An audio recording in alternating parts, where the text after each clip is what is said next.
The Ghost in the Mirror by John Bellairs, Chapter 13. On a Monday morning, 2 weeks after their return from Pennsylvania, Mrs. Zimmerman and Rose Rita were at the bus stop in front of Heathsmith's Rexall drugstore to meet Jonathan and Louis Barneveld. The two had flown from London to New York and had taken the train to Toledo, and then had transferred to a Greyhound bus for the trip to New Zebedee, which was off the passenger train route. Rose Rita grinned as Louis stepped down to the sidewalk. He looked grumpy, sweaty, and tired, just the way you should look when coming back from a long trip. But he caught sight of her and returned her grin. Beside him was a mussed-up Jonathan Barneveld. His blue work shirt and his khaki wash pants wrinkled. His bushy red beard was crumpled on one side, where he had been leaning against the bus seat sleeping. "Hello, Pruny," he boomed as he lugged two huge suitcases off the bus. "And you too, Rose Rita. How's the gimpy leg?" "It's all better," Rose Rita returned. "Good enough for me to beat Louis in a race." Louis gave her a friendly, sort of dirty look. "We'll see about that." They all climbed into Bessie, and Mrs. Zimmerman started the engine. "Hey!" Uncle Jonathan objected when she turned left at the stoplight on Main Street. "This isn't the way home." "No," Mrs. Zimmerman said in a tart voice. Bessie clattered over the railroad tracks, and they were on the Homer Road. "It's the way out to my cottage at Lion Lake. You boys could use a bath, a swim, and a good home-cooked meal before going back to Castle Barneveld. Don't worry, Rose Rita and I gave the place a good going-over on Saturday, so everything is clean and ready for you. We even put Cheerios in the cupboard and milk in the refrigerator, so you'll be all set to cook your own breakfasts." "Well," Jonathan said, "a bath and a swim do sound good at that, and we've got quite a story to tell you about our travels." But during the drive out, he would not say a word about their trip, and neither would Louis. Rose Rita kept glaring over at Louis, who sat beside her in the back seat. He was subdued, and he stared out the window as the car rolled along.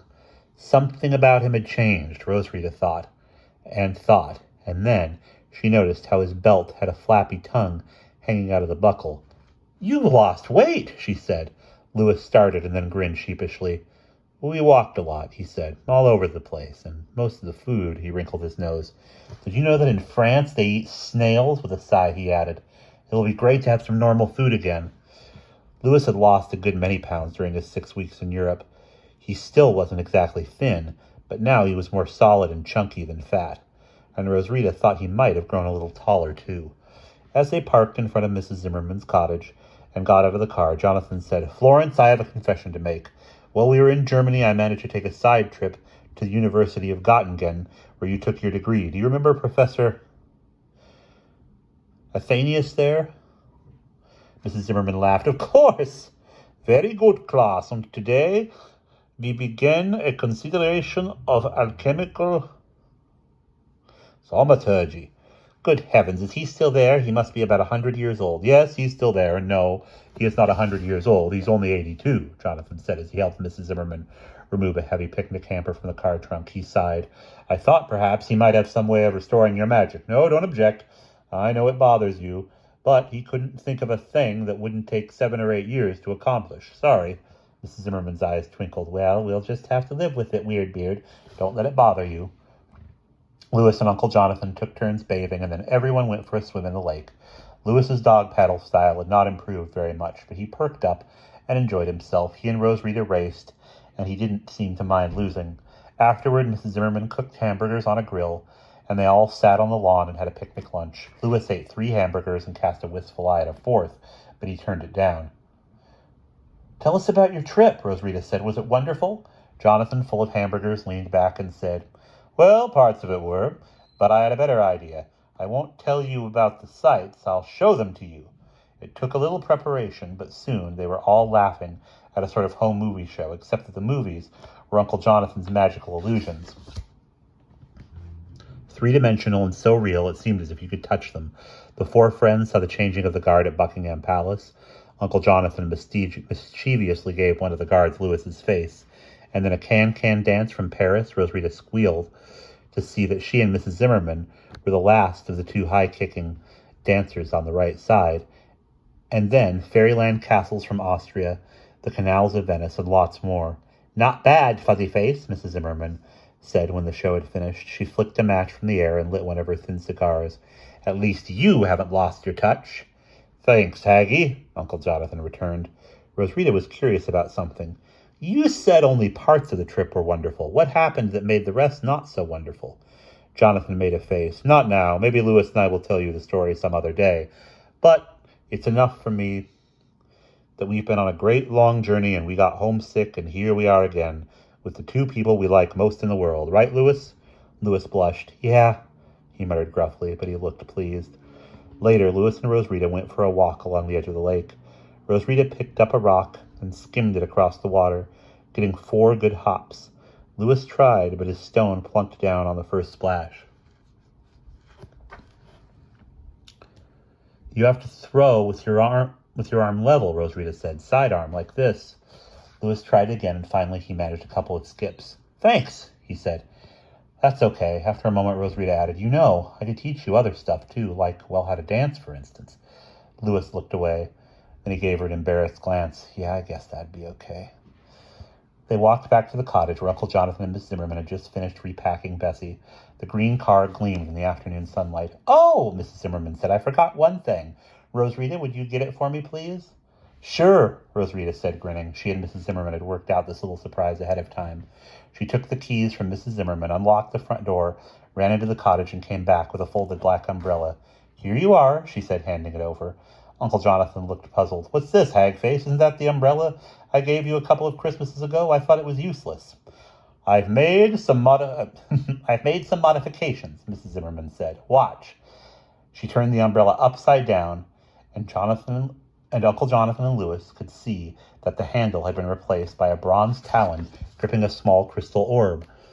A bright magenta spark lurked at the center of the crystal. Mrs. Zimmerman held the umbrella straight out from her.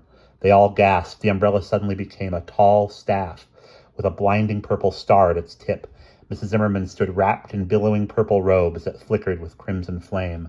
She raised the wand and touched the hooded Bessie with the crystal. A pool of brilliant purple formed on the car's hood, and it spread out like a ripple on a pond. The purple washing over the green. In an instant, the car's color had changed completely.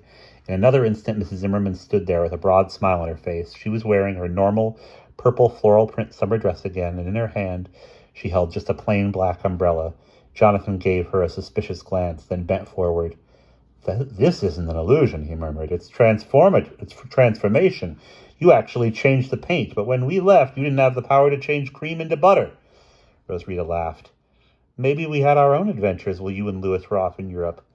Louis was blinking like crazy. Wow, was all he could say for a moment.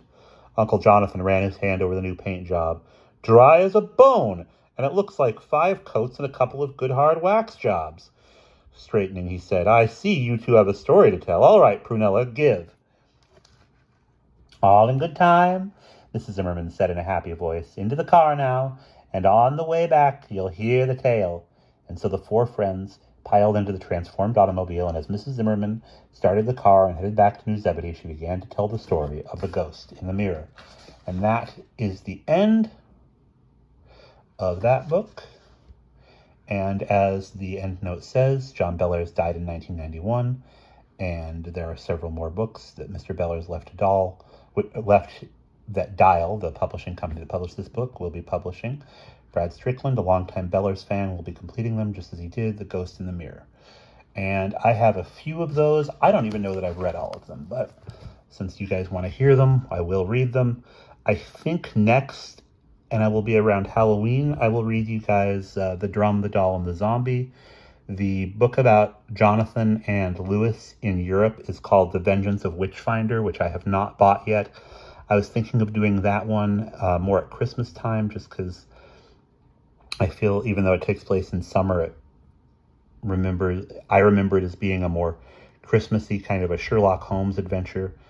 But if you guys are super excited and need to hear that story, just let me know and I will expedite that. Like I said, August, there are probably going to be a lot less readings than there have been this month, but I'm excited for what the next book I'm going to read you is, which you will probably find out today if you're watching these in real time. So, to close, if you want Vengeance of Witchfinder before Christmas, just mention it in the comments. Otherwise, it'll be Drum the Doll and the Zombie, which is a Johnny Dixon book, at Halloween, and Vengeance of Witchfinder at Christmas. And I will see you in the next book.